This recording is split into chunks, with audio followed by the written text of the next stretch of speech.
કાગળ છે મારા હાથમાં અને આ હાથમાં એક કાચ છે. તો મિત્રો આપણે કાગળને સળગાવવાનું છે. દીવાસળીની કે માચીસની આપણે ઉપયોગ નથી કરવાનો. ઓટોમેટિક રીતે આ કાગળ હળગાવવાનું છે. આ સૂરજના તડકાથી આ કાચથી હું કાગળ હળગાવું છું. તો જે રીતના કાગળ હળગે એ તમે જોઈ લેજો. સૂરજની ગરમીથી કાગળ ઓટોમેટિક હળગી જશે આ કાચના મદદથી. તો આ કાચ કેવો કહેવાય કે ગમે તેવું કાગળ હોય કે ગમે તેવું લાકડું હળગાઈ નાખે. તો આ ચેનલને સબસ્ક્રાઈબ કરજો અને સપોર્ટ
જોઈ લો મિત્રો. આમાં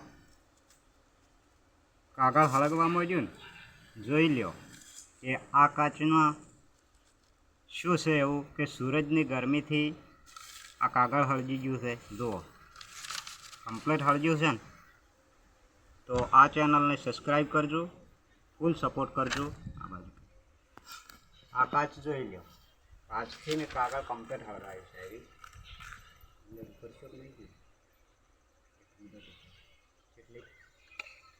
બેસો જોઈ લો. આ કાચ સોનાથી આ કાગળ હળગ્યું છે. જોઈ લો. તો આ ચેનલને સબસ્ક્રાઈબ કરજો. જય માતાજી.